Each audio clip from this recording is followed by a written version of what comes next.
Welcome to the Monkey Mind Podcast, your number one platform for athletes and mental health. Hosted by myself, Danny Perez. On today's episode, we have Lauren Williams. Lauren is a professional hockey player in Sweden for Djugardens in the SDHL and is also a mindset coach. She is from Windsor, Ontario, Canada, and played her college hockey at the University of Wisconsin. She studied psychology and sociology and received her master's in counseling with a focus in clinical mental health. But before we get to today's episode, we have a quick word from our sponsor. This podcast is proudly brought to you by Daily Dose CBD Inc. Daily Dose CBD Inc. creates full-spectrum CBD products ranging from tinctures, balms, and dog treats.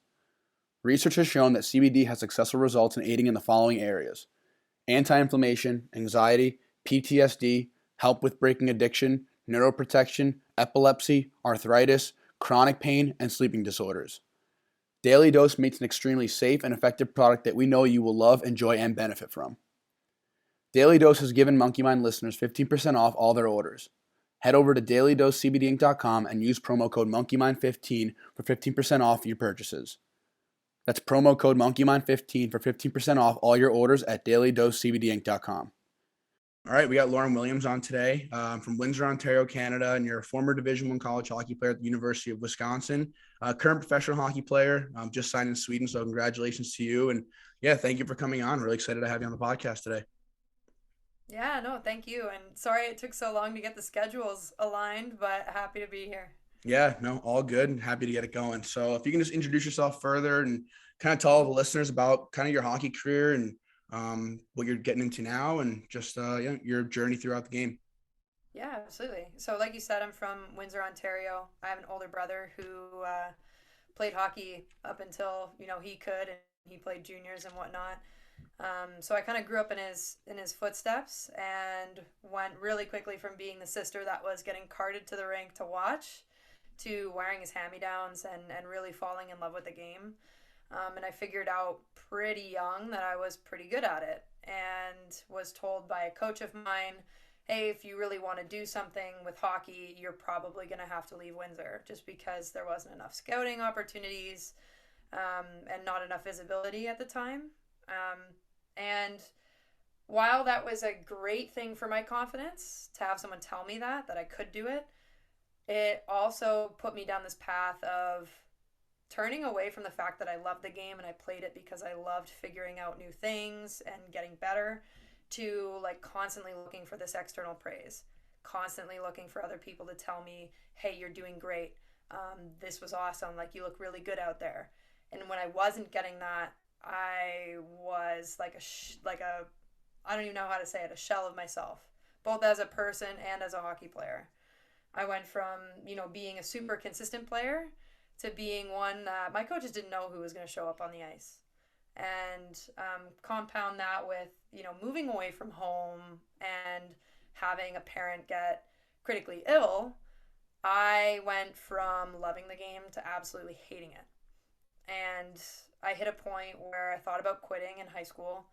I got a letter from Hockey Canada inviting me to go try out for the U18s. And I called my parents and said, I don't want to go. I hate this sport. I'm burnt out. And they kind of said, you know what? You've worked so hard. Are you sure you want to quit? And deep down I said no, but I knew I needed help, right? So that's how I got in contact with a mental performance coach who is now my boss at Elite High Performance. So that kind of came full circle. And getting my mental game together really is what allowed me to, go to those tryouts and play well, to get a Division I scholarship, and ultimately help me fall back in love with the game. So I played my 4 years at the University of Wisconsin, had some ups and downs there, but ultimately like a really great career and something that I look back on really fondly. And played 1 year in the CWHL before it folded. Was a member of the PWHPA for 3 years. And yeah, now I'm going over to Sweden. And while I've been doing all of that, I finished my master's degree in counseling, focused in athletic counseling and clinical mental health. And now I work as a high performance coach with athletes and corporate leaders. That's awesome. Would you say that your previous experiences directly influenced your decision? Because I understand that you studied psychology as well in college as for your undergrad. So Was going through that experience personally as a player and as a person kind of what got you interested in understanding more about how your brain works and how the performance side of the game works with, your brain and your body? Is that kind of what segued you into this field? Mm-hmm. Yeah, and I specifically remember a situation in college where I was sitting in my locker room, absolutely beating myself up for some mistake that I'd made in practice that I convinced myself was gonna take me out of the lineup. And I was looking around thinking, there's no way that I'm the only person who feels this way. There's no way that I'm the only one in this locker room of, 25, 26 girls beating myself up and wondering if I'm going to get a spot on the ice on the Mm-hmm. weekend. And um, also, like, there's no way that I was the only athlete who was feeling or starting to feel like maybe I shouldn't be there. Maybe I didn't belong there. Um, so yeah, no, I went back to my roots with my performance coach and kind of got going again with her. And the more that it started to make sense for me, the more I was able to see how it was playing out with some of my teammates. Mm-hmm. And the more comfortable I felt having those conversations. And then I found out that I really loved having those conversations. I loved talking to people about not just what they were struggling with, but what was working well for them, and having that aspect of seeing if I could help. Yeah, you bring up a couple like points that I want to talk about. One was that you become a shell of yourself when you start to worry about like the external validation of coaches or just like always playing for that, gold star of like performance, and you lose, actually playing for the love of the game and like trying to figure things out on your own and just having fun with it. And I feel like, from the coaching side now, I see that I think the best way to develop players is just by them kind of figuring out problems on their own and like playing for fun. I think it's a lot of structure right now, but that's a whole nother rabbit hole. I mean, as far as like the development side, but you bring that up, and I know there's plenty of players that can resonate with that same message. And then the second thing you mentioned was how you noticed that the feelings that you were having, it kind of dawned on you that there's no way you're the only one. And I think that Mm-hmm. a lot of athletes do think that they are the only one going through whatever it is that they're going through in their head, and whatever feeling that is, whether they're just anxious or having performance anxiety or just not comfortable in a situation. I feel like we always feel like we're the only ones dealing with that. But a lot of people hide that very well. And one thing that I've noticed with doing this is how many people come out and reach out to you and want to come on and talk or just express that they felt those same things. So I think those are two very important points you bring up that I want to reiterate. And we do on this podcast a lot, that you're not the only one going through these feelings. And it's important to just always remain playing the game for the love of it and not playing it for that outcome or that praise that you get. Yeah. Yeah, and there's an interesting piece in here that I say to a lot of the people that I work with is that, you know, we are very self-centered beings, right? We worry about ourselves a lot. We worry about the way that others perceive us a lot. So in that sense, we are the center of our own universe, right? We worry about how we impact others. We worry about how others impact us. We worry about the way that people look at our behaviors and how they evaluate us. So just the way that, that one mistake that you made feels like the biggest problem in the world to you, and you think that everybody is, staring at you, noticing it, everybody else is also the center of their own universe. They're Exactly. worrying about their own stuff. But that doesn't occur to us when we, get in the ring in our heads and start beating up on ourselves with all those little things that seem like the biggest problems in the world. Yeah, I totally agree. And that's a hard thing to learn, is understanding that not everyone's staring at you, and that like it's just being able to quickly turn the page on that and refocus. And I'm sure those are a lot of things that you work with your athletes on. And I think it's a big thing with mental performance is being able to flip that switch and not dwell on the mistakes that you make. Because I know that a lot of us can get so caught up in the negative that we forget to Yeah. worry about, hey, what are the good things we did today? And I kind of want, if you can just talk about your personal experience with your time at Wisconsin with the post that you made on Instagram. I wanted to bring that up too, because Mhm. I think that that's super important. And it's a message that I can resonate with. And you talked about how you got there and you worked your whole life for it. And, you were so nervous about feeling as if you belonged.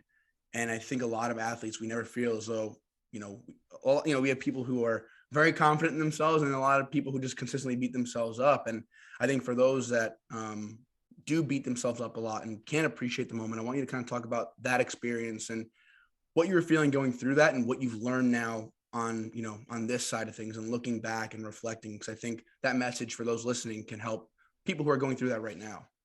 Mm-hmm. So the interesting thing is it all kind of goes back to this needing external validation that I had, needing my coaches to tell me that I was doing well, and ultimately being a perfectionist. I expected myself to be perfect from day one, and I was making this huge jump.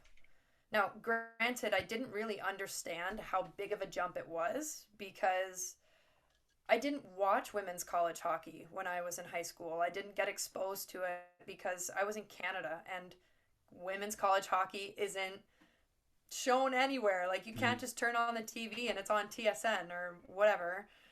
So I never really got to watch it. And when I got there, I quickly realized that it was like a way bigger adjustment than I ever thought it was going to be. But I still thought I needed to be perfect. And I thought that I needed to have all the answers and make all the right plays right off the bat. So when I wasn't doing that and I wasn't getting the praise that I expected from my coaches, I immediately went down this rabbit hole of I shouldn't be here. Like, I got in by a fluke. Somebody pulled out, so I got to go. There's no way that any of my teammates think I should be here. People want me to go home. People want me to not be on the ice because I keep making mistakes. Total drill buster, whatever you wanted to call it, I was calling myself. And it took away any and all happiness I had. But what it did more of was it made me afraid to play hockey. And the interesting thing about the brain is when you go into basically survival mode because you're afraid, it shuts off your ability to access all of the resources that you have. Resources in hockey are all the hours of practice that you've put in, all of the mental, the muscle memory that you have, all of the mental things that you've learned. And when you don't have access to that stuff, that's when you make those mistakes that you say, like, oh my God, I would never make that mistake. What's going on? Why am I doing this? Right? So I was emotionally terrified of making mistakes. And then my brain kind of stepped in and said, like, okay, well, guess what? We're going to shut you off from any and all creativity you have. So it's a self-fulfilling prophecy. You're terrified of making mistakes, so you're going to make mistakes. And sitting in a locker room with girls who are vying for Olympic spots consistently made me feel so alone and so small. But the reality of it is that I walked myself into that position. But it doesn't make, I think the one thing I want to add on to this is, like, it doesn't make those feelings any less real. It doesn't make that experience of being afraid to make mistakes and then continually making them any less important. It's just the way that your brain works. And unfortunately, it doesn't always work for you. And that's why now, as a performance coach, I work with people on, like, okay, let's move your brain out of the way, get it to stop working against you, and start building up skills that actually allow it to work for you. Yeah, I want to get into that. But quickly, I want to just talk about kind of just your accolades and how this does affect people. And we're always trying to compare ourselves. And you bring up the Olympian example, but yourself, you were a two-time Team Ontario member and three-time WCHA All-Academic member. And you captained in your senior season, two-time all-time Big Ten, two-time all Big Ten student athlete. So it's like, you have such good accolades and you're such an elite player and still are an elite player and playing professionally, but we always feel that we're less than or always comparing ourselves. And I think that that's kind of a funny thing because that never ends. And you always think it does. You know, say, oh, when I go play at this level of junior hockey, you know, for me, it was like, when I play at this level of junior hockey, then I'll have that confidence and but there's always gonna be someone better than you in your eyes. And okay, when I go to college hockey, then that's when it stops. And it's like, oh, when it gets pro hockey, but it never goes away. And it's always going to be that comparison of yourself to other people, and it's so detrimental. And I want to bring that up because it's just being the player that you are. It affected you. And now segueing into what you were mentioning before, I want to kind of talk about some of the things that you currently do with the athletes that you work with, that like the tools and tactics that you kind of try to implement with them, or even some things that you've learned that you now implement into your own life and into your own game preparation or into your own mental performance coaching for yourself, that you can share with the listeners, just so they can kind of get an idea of what you do. Maybe they can implement them into their kind of routines, whatever that may be. Yeah. The comparison thing is huge, right? We are so eager to socially compare because that's how we've learned as like kids and growing up is, okay, well, what are other people doing? Is what I'm doing right now socially appropriate?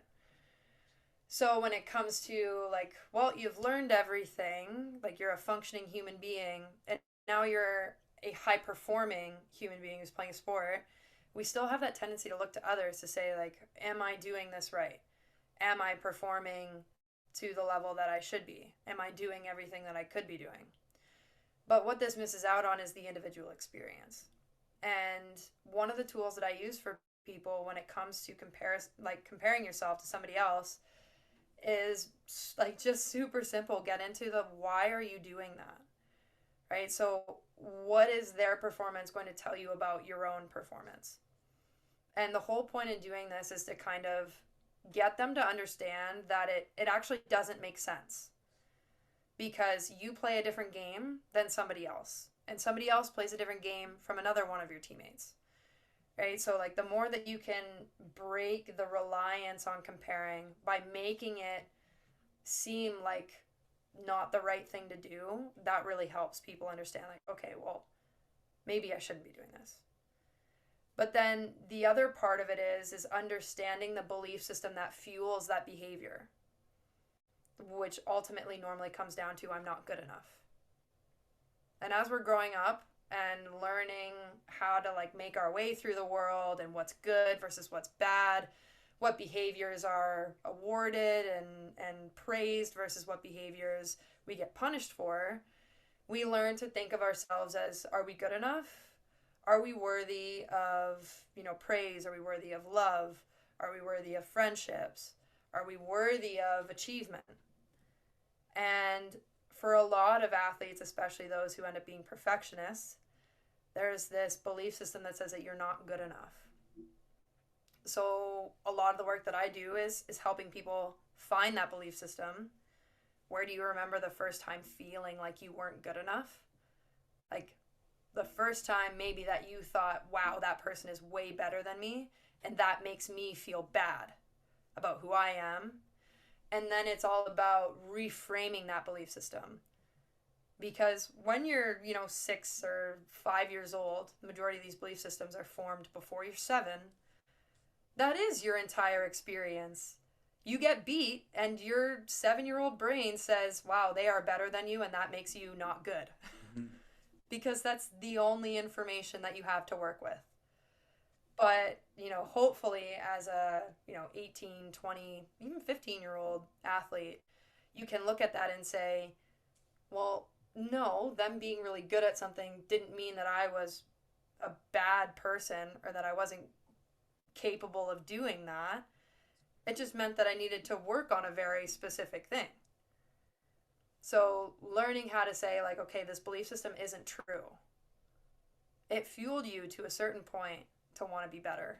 Yeah. But now it's actually hindering you, so we need to reframe it to, I am good enough, which means that I am capable of learning that skill, which means that I am capable of doing whatever I set my mind to, is what I end up doing with a lot of athletes.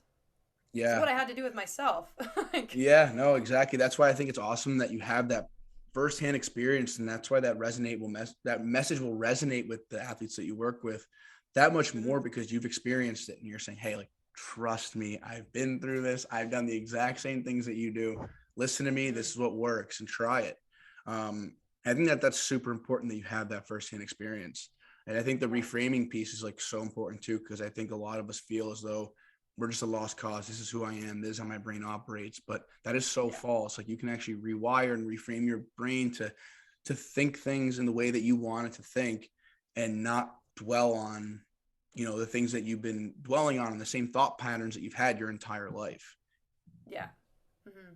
I think another one of the key points that I talk with athletes when it comes to the comparison and being in those same thought patterns is how often do you actually objectively look at your performance? Do you have any way of quantifying how well you did? Do you actually look at your practices and measure your performance? And have them say, well, no. And I'm like, well, then it makes sense that you have to look at how somebody else is doing because you don't have enough data and intelligence on how you're doing. Mm-hmm. Right? So then it's not only reframing those belief systems, but it's also placing value on focusing on yourself. Because how often have we heard like, oh, if you're focusing on yourself, you're not helping your team. It's always the team before the individual. It's Mm-hmm. always, what you do for the team before what you do for yourself. My argument is, well, if I'm not showing up at 100% because I'm not paying attention to myself and I'm not focused on my own play, then I'm bringing, subpar, not my full potential self to the team, which then hurts the team. Mm-hmm.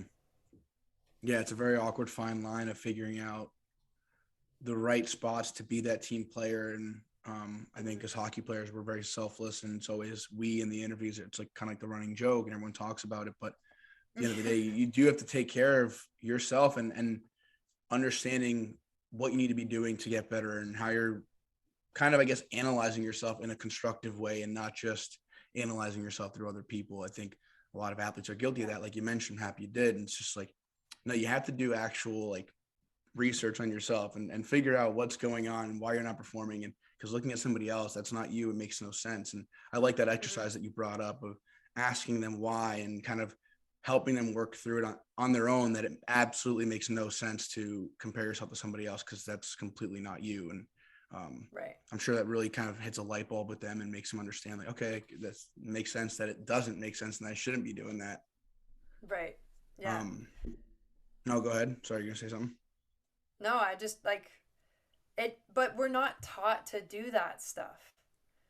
Right? Like I even remember being told as a hockey player when I asked, and I'm talking like I was maybe 10 years old, what I needed to be doing better. Mm-hmm. And somebody actually directly compared me to another one of my teammates. So like we're taught to do that. But the reality is teams need different players. Teams need players who excel at different things. And if you don't even know specifically what it is that you excel at and what you bring to the table, and also, maybe what you struggle with a little bit, your ability to grow is seriously stunted because you can't reach the full potential of something that you don't even recognize is capable of getting there, right? Exactly. Like, No, just definitely. it's a weird reality, I guess. Mm-hmm. No, I totally agree. One thing I want to ask you is from like a confidence standpoint. I think that's a big thing that everybody struggles with as just people. And I think a lot of athletes really do too. And I think it all does go hand in hand. What are some things that you would tell an athlete who is struggling with their confidence in their play, or is there any like specific things that you tell them to do on their own, or I guess just, I don't know, different, whatever it is that might help them? What were some things that you would tell that athlete? Well, I think before getting into telling them anything, I would ask like what they're focused on. So when you don't feel confident, what are you thinking about? Right? And often what it comes down to is like, well, I want to look good for so and so, or I want to not make a mistake. I want to feel good. I want to get X amount of points. I want to make whatever team. Like any one of those things is what normally comes up, and all of those things are things that we actually don't have any control over. So the thing with the human brain is when it feels like it doesn't have control over something, it goes back into that fight or flight mode, right? And when you're in fight or flight mode and you start panicking, of course you don't feel confident because your brain is literally telling you that you do not have the resources to do well in this because it's a 50-50 shot and you've got no control over that. So the first part of it is, okay, well, what is it in the moment that you actually control? What can you influence and what can you impact in that moment? And it's like, well, I can make sure that I focus on having a good warm-up so that my body feels ready. I can make sure that I focus in on the present moment and I don't worry about whoever's watching or what the stakes are or the outcome of the game. I can focus on, making sure that I execute on the things that I know that I'm good at. These are my strengths as a hockey player, and I will execute on those things. And the more that you bring an athlete back to those elements of their game that they can control, the more confident they start to feel, because the brain is giving those signals that say, yeah, you can do this. Go ahead and do it. Yeah, we've seen you do this before. Here's the muscle memory for that skill. And beyond that, it's really an education game of, like, when's the last time you remember feeling confident? What were you thinking about? What were you doing? Were you laughing? Were you talking with your teammates? How did you feel on the ice or field or whatever? It's the same with people in boardrooms. It's like, well, when's the last time that you remember feeling really confident talking to your colleagues? What were you talking about? What were you focused on? Was it a passion of yours? And helping them key into those controllable aspects that spark confidence is where I usually go. Mm-hmm. Yeah, it's like that old saying, control what you can control. And I remember hearing that and be like, okay, well, what is that? Like, what do you mean control? It's so vague. And it's like, essentially what it is just focusing on the process and not so much the outcome, or focusing on the outcome at all. It's just completely irrelevant. Like you said, it's not in our control. But what you can control is what steps you can take, the physical things you can do within that moment to give yourself the best chance and to develop that muscle memory, like you said. And I think that's just kind of like taking away that whole vagueness. Is just, for those listening, it's simply focusing on the process and whatever it is you need to do in that present moment to help develop you as a player or person. Because I'm sure you remember hearing that, like, oh, control what you can control. It's like the most cliche thing when you're like, I'm having a bad control what you can control. It's like, no, like, what does that mean? Like, help me out. And it's like, yeah.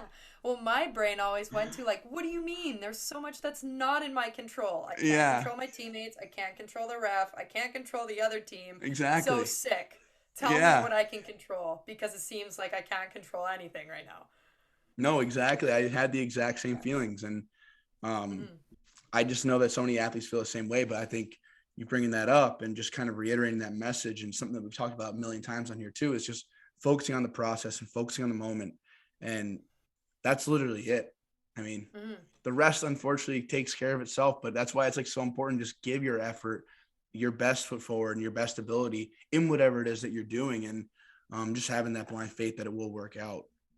And the other important thing too is, I think confidence and motivation, those two things get taken as like these feelings that you don't really have control over, right? Like maybe one day you wake up feeling motivated, or one day you wake up feeling confident. But the reality is both of those things are emotions, just like happiness and sadness. So when you learn how to access them, when you learn how to trigger those emotions, it's just the same as like, oh, well, maybe when you're sad, you go and call a friend because you know that makes you happier. So you can do the same thing with confidence. It's not this like enigma of an emotion where we don't have any control over accessing it. There are plenty of things that you can do to help yourself feel motivated. Ask yourself why you started. And then tell me if you feel a little bit more motivated to go work out at 7 a.m., right? Yeah. And but so many people just don't understand that they're just emotions.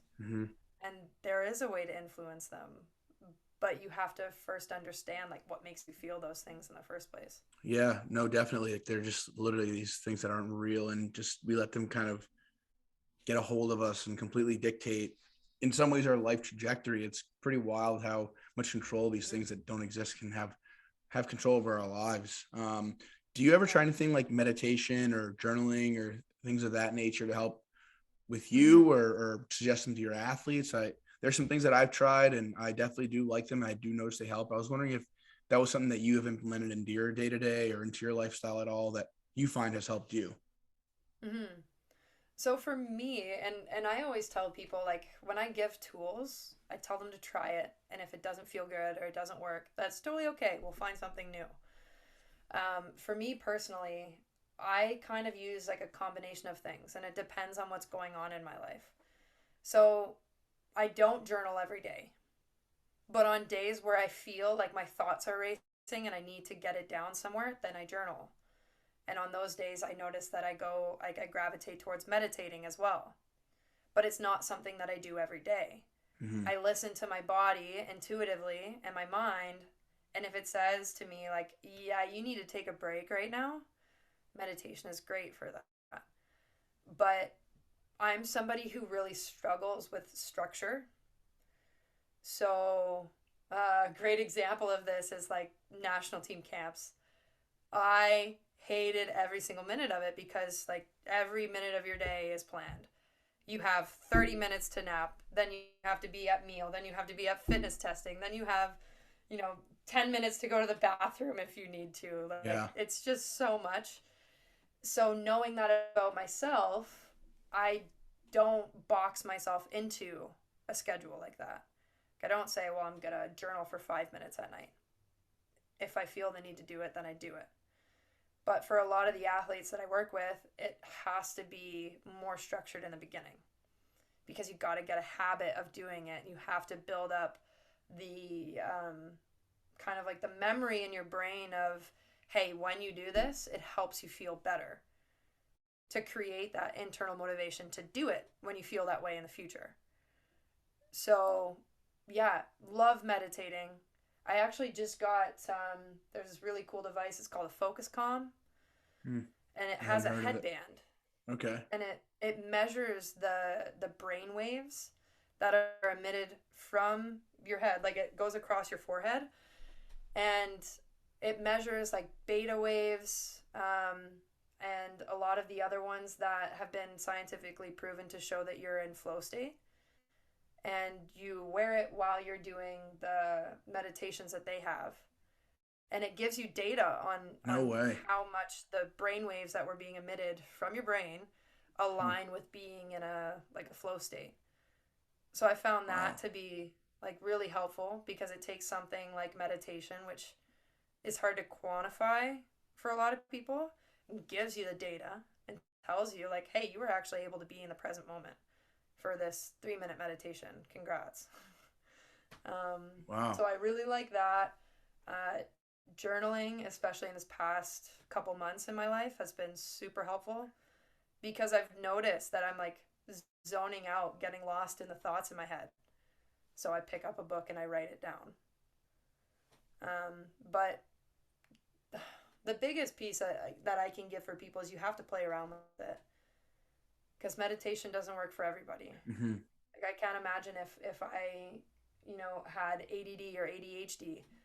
We're trying to tell a client that has ADD or ADHD trying to meditate. If that's not going to work for you, it's okay. Hmm. But give it a try. Journaling is also great. Give it a try. If it works, awesome. If not, let's find something else. Yeah. No, I like that a lot. I think you really bring up that point of trying what works for you. And if it does, great, keep it going. And if not, then hey, move on and try something else because there's so many other things you can do. But I think Yeah. it's important that you say that because going back to the comparison thing, it's like what works for you isn't going to work for me. What works for me isn't going to work for you. And people listening, what works for you might work like a charm. And this might be like their saving grace. But for others, they might try it and they might need meditation every day, or they might need a journal every day, or some might need to meditate every day, but not journal at all. So it's just a matter of Mm-hmm. figuring out and playing around with it. I think that's the most important thing because it doesn't happen overnight, but it does happen when you start working on it piece by piece and figuring out, okay, this is how I feel with this, and I should start doing this more. But this didn't make me feel that great, so I should probably remove that or try something else. And I think it's just all Yeah. trial and error. I think that's an important thing to reiterate, and I'm happy that you were mentioning that and just kind of talking about, hey, try what works for you and play around with it and see what it works. See what works. Mm-hmm. Yeah. And the other important piece there is like paying attention to how you feel about it. If it makes you feel good, then maybe there's something there that you need to explore further.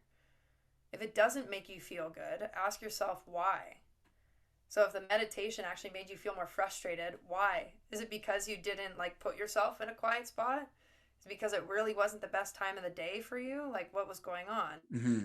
Um, but asking yourself those questions, okay, how did this make me feel? Because even though emotions are those like things that have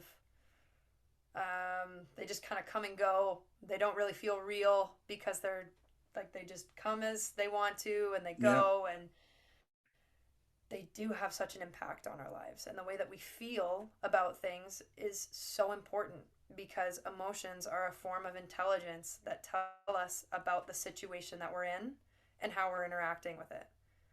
But we are told constantly, especially as athletes, to push your emotions aside. Like I was told countless times, well, I'm too emotional when I play. It's like, what? Yeah. When you look at emotions as a form of intelligence and as a form of data that you can use to tell you about how you are interacting with your environment, then nobody would ever tell you that, oh yeah, you need to stop feeling your emotions. You need to push them down and push them aside. They would say, okay, well, what is it actually telling you? Let's figure out what that emotion means and let's move forward. Mm-hmm. And it's the same with trying these tools. If you feel frustrated, okay, why is that? Where is that coming from? Do you need to try something different? Or do you need to stick with it a little bit longer? Yep.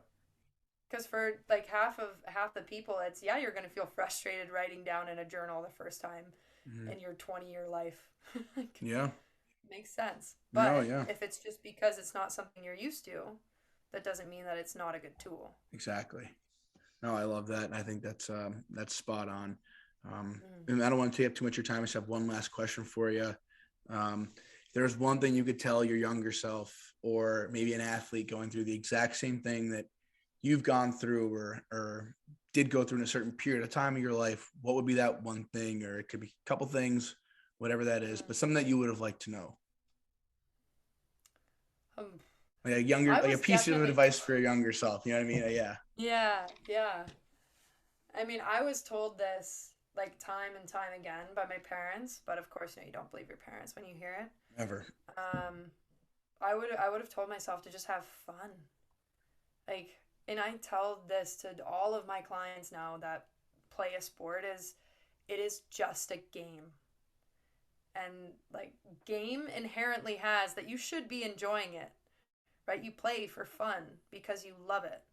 Mm-hmm. And the other part of this now is that like when you're having fun, when those areas of your brain are activated, when you truly love something and you're passionate about it, it helps you perform better. So that the rest of the game actually does, was told this my whole life, will take care of itself. So I would have told myself to have fun, and I would have told myself that other piece of like not everybody is staring at you all the time. Nobody is judging you. Nobody is like looking to critique you throughout every single game or practice because they're all worried about themselves. Mm-hmm. So you should just go and have fun and enjoy yourself because it's a game and because you love the sport and because you play your best when you're having fun. That's awesome. No, those are great things, and I couldn't agree more. And Lauren, I can't thank you enough for coming on here and being vulnerable and being open about this stuff and sharing the information that you have with us today. So I really appreciate it, and best of luck throughout 2022 with the rest of your season coming up. So congratulations again, and best of luck. And this was awesome. I can't wait to put this out there for everyone to listen to. Awesome. No, thank you again for having me and for taking time out of your Christmas break. Really appreciate it.